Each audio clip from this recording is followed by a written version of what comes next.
MMA Expertise Patrimoine vous présente la revue de presse de Jean-Pierre Corbel.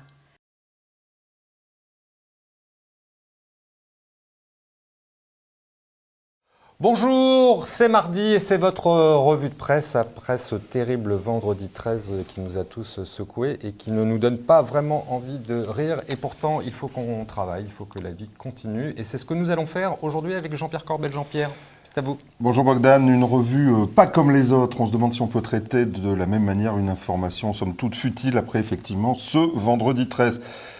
Je voudrais transmettre tout mon soutien à ceux qui ont souffert de ces attentats et dire quelle est ma tristesse et ma colère aussi à ceux qui ont perdu un proche. Et je sais qu'il y en a dans le métier.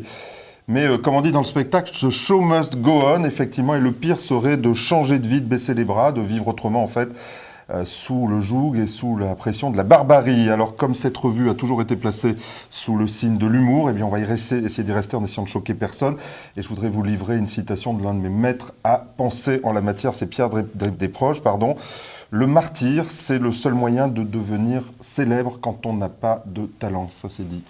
Très bien, allez, on passe maintenant à l'actualité finance et patrimoine. Exactement, vous vous souvenez Bogdan, il n'y aura pas d'impôt nouveau, ça c'était l'engagement présidentiel de la fin du quinquennat, plus d'impôts nouveaux. Alors il fallait comprendre derrière les mots en réalité, ça ne voulait pas dire qu'on n'augmenterait pas les taxes existantes et puis c'était sans compter, sans les collectivités locales. Regardez cet article sur meilleurtaux.com, bientôt 7,70, tenez-vous bien, de frais de notaire pour les acheteurs parisiens.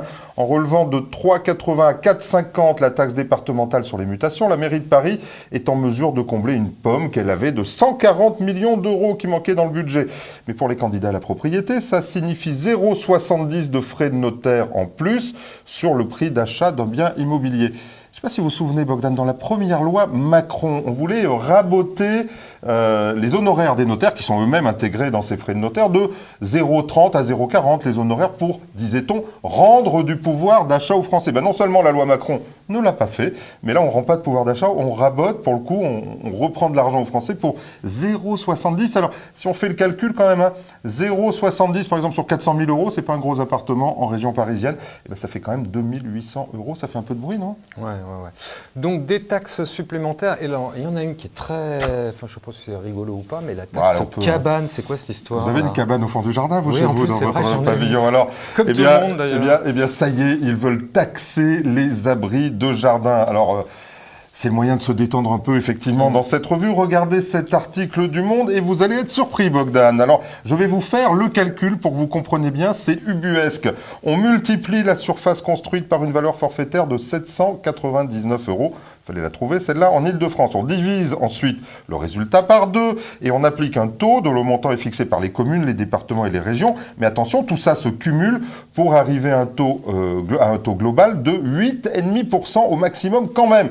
J'ai fait le calcul, figurez-vous, pour votre abri de jardin de 10 mètres carrés, là, vous savez, que vous avez construit. Ça fait 340 euros par an, soit grosso modo le tiers du prix de votre abri de jardin. Puis alors, attention Bogdan, vous allez aussi payer pour, tenez-vous bien, votre piscine, votre véranda, vos panneaux photovoltaïques et même la place de parking qui est devant votre maison. Ça va faire cher le pavillon. Ça, je m'en doutais que ça nous arriverait. Bon, on ne va pas arrêter de payer. Vous avez que des mauvaises nouvelles à nous annoncer là ? Bah oui, aujourd'hui, c'est pas... Il n'y a rien de drôle là Non. Et alors, c'est pas fini. Même les banques vont vous faire payer, Bogdan. Regardez.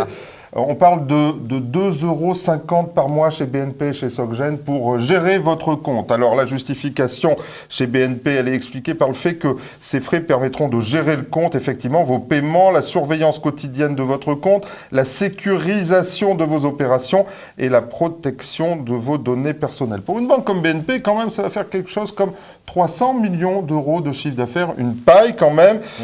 Nous, on n'avait rien demandé, mais on ne nous laisse pas le choix. Maintenant, on est obligé de passer par la banque. Alors, sur le sujet, écoutez, une fois n'est pas coutume, on l'a pas souvent dans cette revue, Éric Zemmour, mais là, il est rigolo quand même.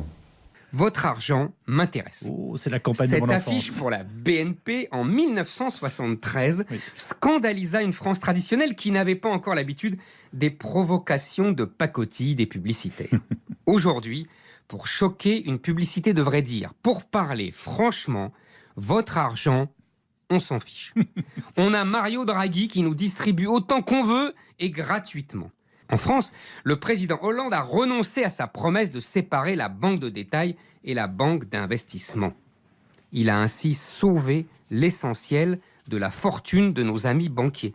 Ils condescendent donc à prendre notre argent. Mais c'est vraiment pour nous arranger et il faudra payer. Nos maîtres sont trop bons. Et on reparle de MIF 2 qui pourrait être retardé. Effectivement, alors ça va intéresser le métier. Forcément, les autorités vont d'atermoiement en atermoiement sur l'application de la directive européenne, on la connaît, qui va réglementer les activités bancaires. Et regardez cet article dans l'AGFI.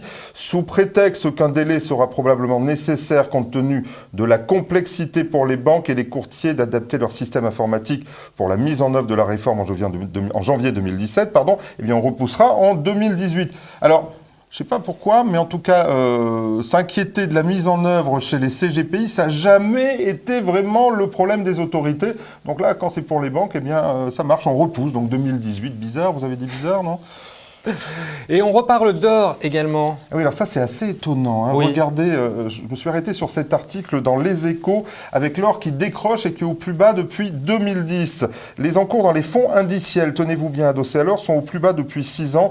Quelques 9 milliards de dollars ont été retirés depuis janvier. Et pourtant, les acheteurs d'or physique sont au rendez-vous. Aux États-Unis, la seule demande de lingots et de pièces s'est envolée de plus de 200% à un niveau sans précédent depuis 5 ans. Et les banques centrales, elles aussi, ont accumulé 175 tonnes d'or au 3e trimestre. Le problème, c'est qu'on voit un énorme dysfonctionnement entre leurs papiers, les ETF, alors derrière tout ça, il y a des options, il y a des produits financiers, et le marché physique de l'or. En fait, c'est un dysfonctionnement, on dirait que c'est comme un gouffre qui se crée en général dans la finance entre la spéculation, les produits dérivés ou tous les produits complexes, et le marché réel. On se demande jusqu'où tout ça peut aller. En tout cas, moi, ça m'inquiète. Très bien.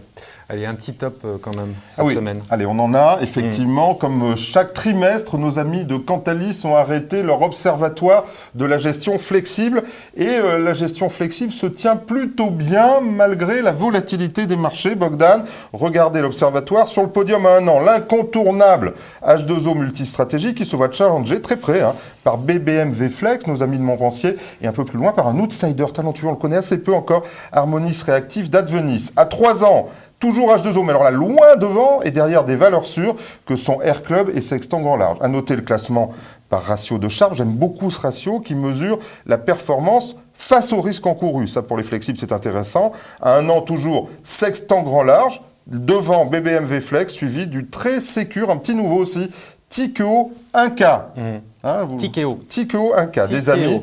Si l'on regarde enfin la perte maximale, ça s'appelle les drawdowns dans notre métier, l'analyse Cantalis place au top Nordea Stable Return, Sycomore Allocation Patrimoine et le très régulier Ecofi Allocation Diversifiée. Avec tout ça, suivez Cantalis, vous avez une bonne base pour l'allocation d'actifs, Bogdan. Allez, pour terminer, quelque chose de plus réjouissant oui, quand même. Pas juste pour rire là, mais je vous ai trouvé quelque chose quand même. Alors la loi Macron 2, Bogdan, elle se nomme, tenez-vous bien, Noé, Nouvelles Orientations Économiques. Alors Noé, on ne comprend pas, est-ce que M. Macron serait le sauveur de l'humanité ou alors, après lui, le déluge ? Ouais, non, on parlait pas de ça, c'est vraiment pas le moment. Non. Jean-Pierre, merci beaucoup. Eh bien, écoutez, à la semaine prochaine, on espère j'espère bien vous retrouver, que ça ira un peu mieux. Quant à moi, il ne me reste plus qu'à vous remercier, évidemment, comme toujours et plus que jamais, prenez soin de vous.